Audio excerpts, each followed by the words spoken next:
Sobat TKJ, jumpa lagi dengan Mr. Arif. Hari ini kita akan belajar tentang algoritma. Mengapa kita belajar algoritma? Karena algoritma itu penting, berhubungan dengan kehidupan kita sehari-hari, berhubungan dengan bagaimana kita memecahkan masalah, berhubungan dengan bagaimana kita menyikapi setiap masalah, membuat kita akan terlatih untuk mengambil keputusan dengan tepat dan bijak. Oke, itu penting, catat ya. Baik untuk penjelasan lebih lanjut, kita simak saja video berikut ini. Ya, oke Sobat TKJ, jumpa lagi dengan Mr. Arif. Hari ini kita akan belajar tentang teori algoritma beserta aplikasinya. Apa itu algoritma? Kita sering mendengar kata algoritma. Nah, di sini dijelaskan, algoritma adalah urutan atau langkah dalam memecahkan masalah yang disusun secara sistematis dan logis. Ya, tentunya ada langkah yang logis dan sistematis. Kemudian, dalam Kamus Bahasa Indonesia, algoritma adalah urutan logis dalam pengambilan keputusan untuk memecahkan masalah. Jadi secara umum memang algoritma itu sebuah rangkaian perintah atau kegiatan dalam memecahkan masalah. Lalu dalam dunia IT, algoritma yaitu sebuah cara dalam memerintahkan komputer mengambil langkah-langkah tertentu untuk menyelesaikan masalah. Jadi memang kenapa algoritma sering dikaitkan dengan IT, ya karena algoritma sering digunakan dalam dunia IT. Lalu kalau ada algoritma lain, misalnya dalam menyelesaikan masalah tentang kimiawi, ya tentunya nanti penjelasannya akan disesuaikan dengan pokok bahasanya dalam dunia kimia. Oke. Kemudian tentunya dalam algoritma ada kaitannya dengan pemrograman. Ya. Pemrograman yaitu kumpulan instruksi, ya, yang biasa disebut source code yang dibuat oleh programmer. Nah, dalam realisasinya, pemrograman itu terdiri dari algoritma dan bahasa. Oke, jadi dalam membuat program itu tentunya di dalamnya ada algoritma, ada penyelesaian masalah. Kita buat dulu serangkaian langkah, kegiatan atau perintah. Kemudian serangkaian perintah tersebut dihubungkan dengan bahasa tertentu, ya, bahasa pemrograman. Bisa menggunakan bahasa Pascal, bahasa C, dan lain sebagainya. Kemudian dalam contohnya, misalnya jika seorang ingin memesan makanan melalui aplikasi atau platform, berikut adalah langkah-langkahnya. Pertama, kita buka dulu aplikasinya atau platformnya. Kemudian setelah dibuka, pilih daftar makanannya, daftar makanan yang diinginkan, ya, ingin dipesan. Kemudian kalau sudah dapat, pilih jumlah itemnya, ya, mau berapa banyak yang kita pesan. Setelah itu, konfirmasi alamat pengiriman. Mau dikirimkan kemana? Apakah dikirimkan ke alamat sendiri atau dikirimkan ke alamat lain, misalnya ke kantor dan lain sebagainya. Kemudian setelah konfirmasi alamat, lakukan pembayaran sesuai dengan nominal yang tertera. ya. Jika kita setuju dengan nominal tersebut, maka kita konfirmasi pembayaran atau lakukan pembayaran. Setelah melakukan pembayaran, order langsung bisa diproses. Pesanan kita diproses dan selesai. Oke, itu langkah logis. Jadi tidak mungkin juga kalau misalnya kita baru buka platform terus langsung tiba-tiba konfirmasi pembayaran, kan nggak logis ya. Jadi harus ada serangkaian perintah, serangkaian kegiatan yang dilakukan secara logis. Oke, kita masuk ke struktur dasar algoritma. Nah, struktur dasar algoritma ada 3 jenis, ya. Struktur runtunan, pemilihan, dan pengulangan.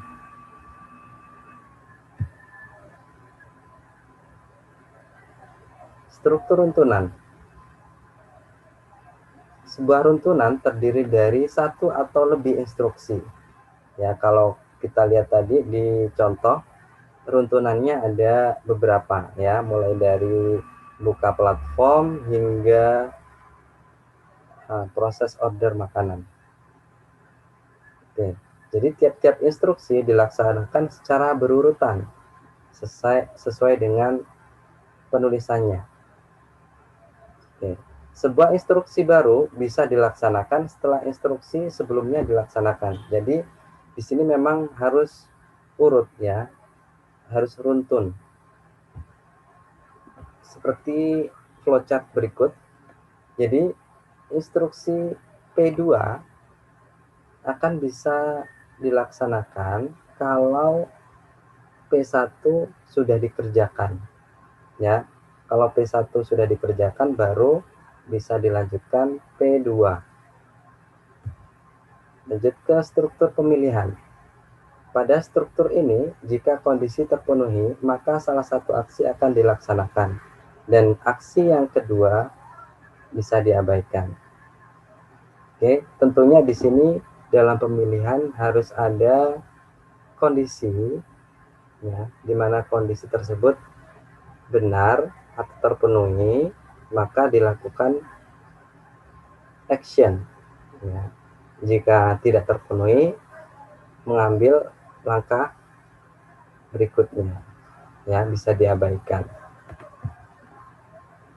Oke, kita masuk ke flowchartnya. Jadi di sini ada test impression. Kita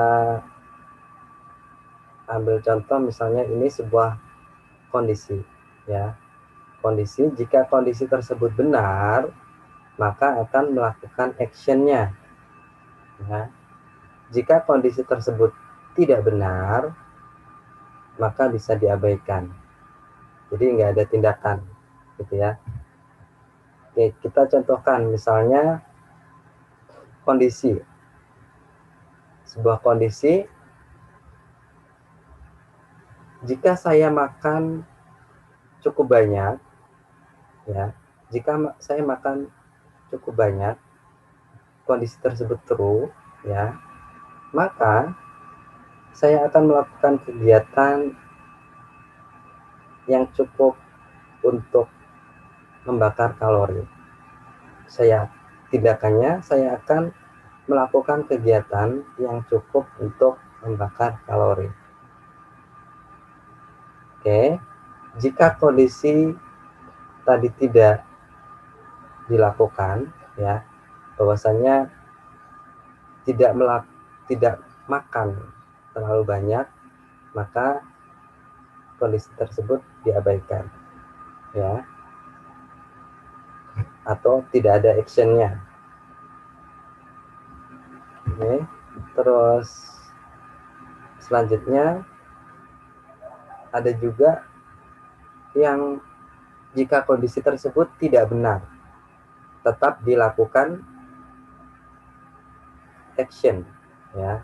Di sini kondisi, ya, kondisi benar atau salah.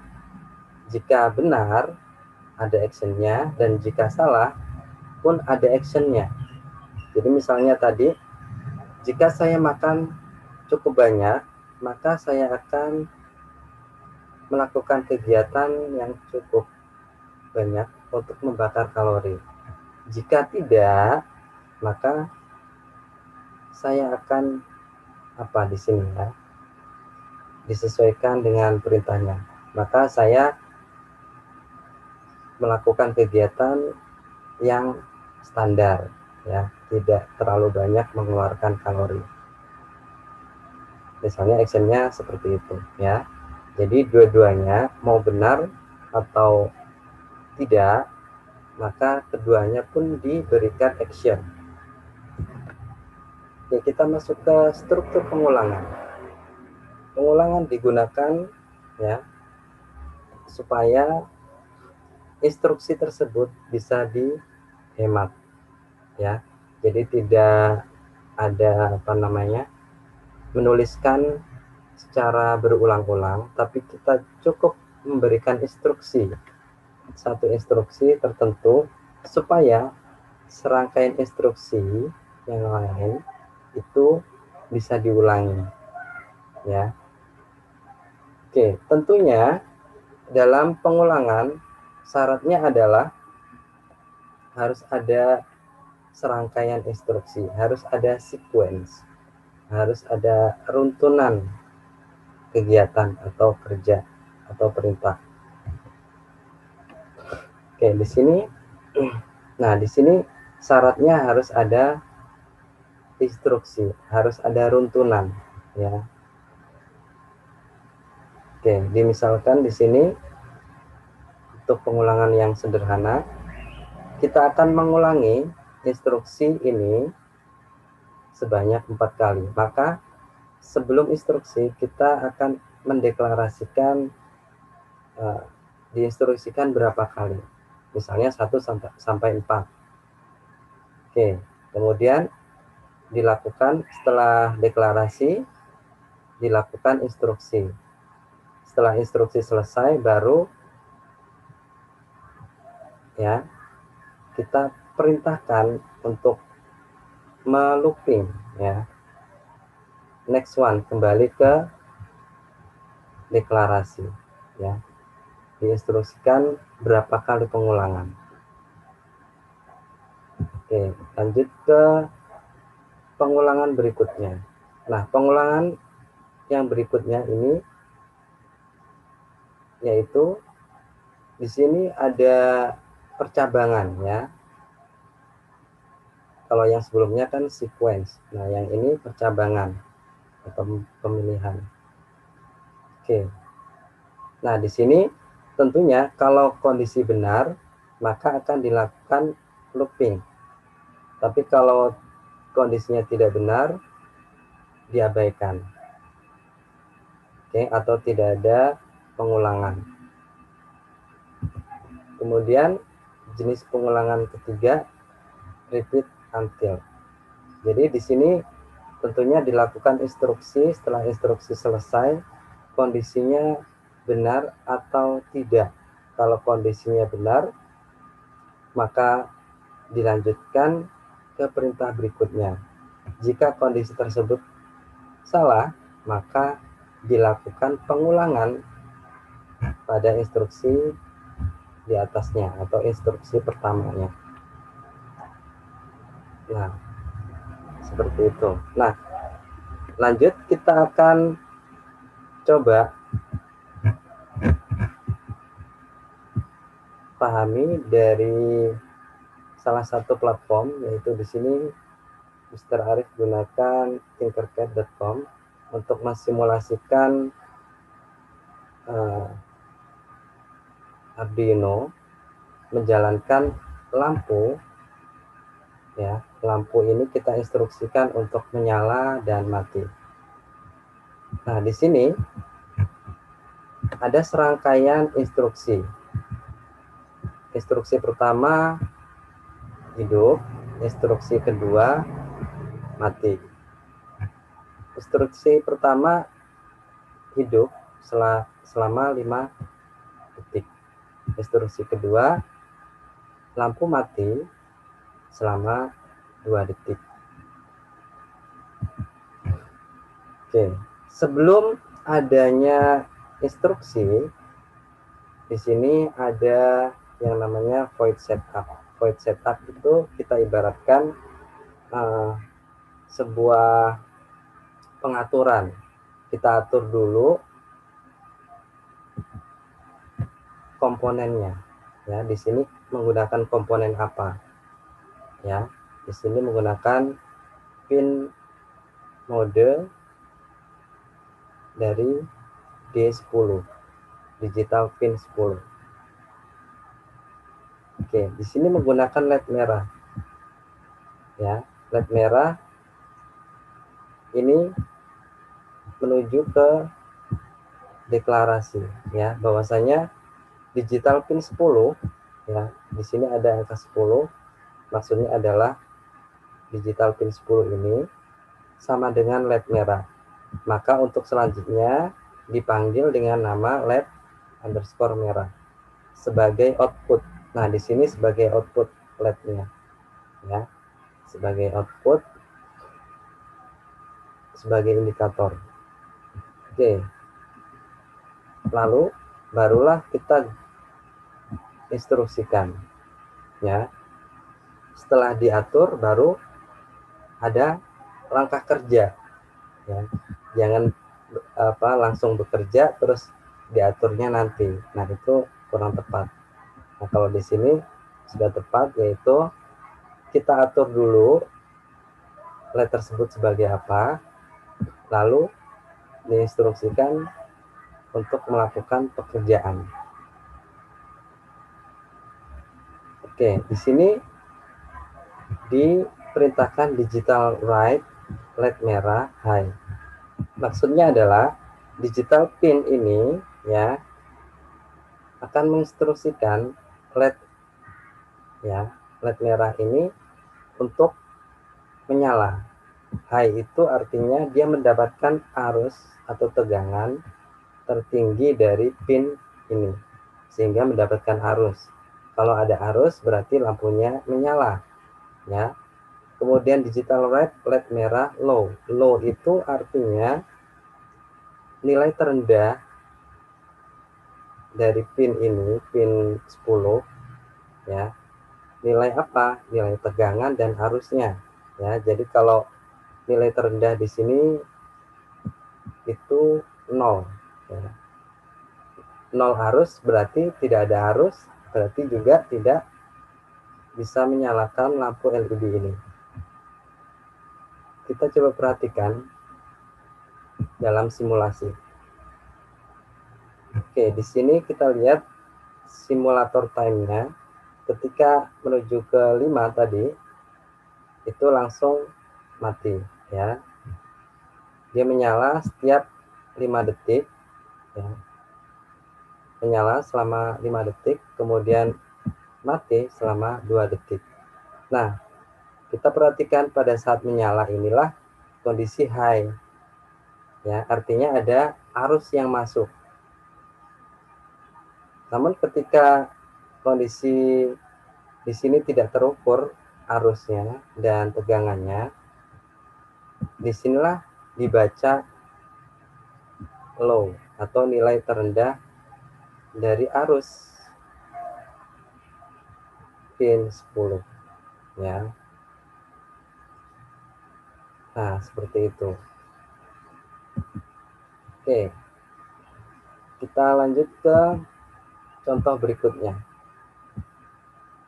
Oke, kita perhatikan di sini. Di sini ada kondisi percabangan, ya. If fotoresistor lebih kecil dari 400. 400 itu lux, nilai lux. Lux itu nilai pencahayaan, ya. Oke, bagi yang belum tahu nilai lux. Oke, kita cari di Wikipedia. Mengapa kita buat 400? Oke, 400. Di sini 400 nilai lux terjadinya peralihan antara matahari terbit dan matahari terbenam. Ya.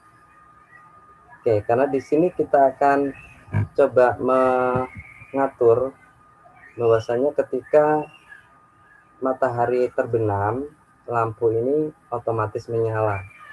Dan juga sebaliknya, jika lampunya akan mati kalau mulai pagi hari atau matahari terbit. Oke, di sini nilai luxnya 400.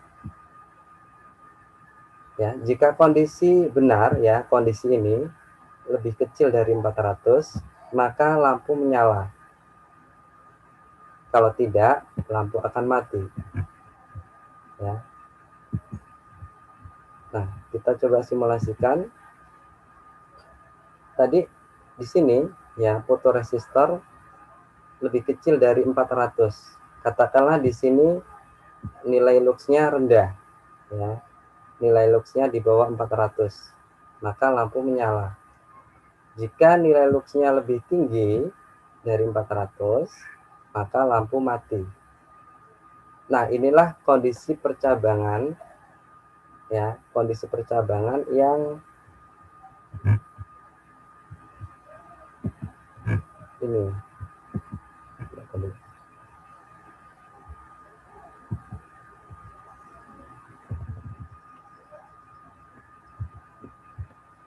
Oke, kondisi percabangan ini ya.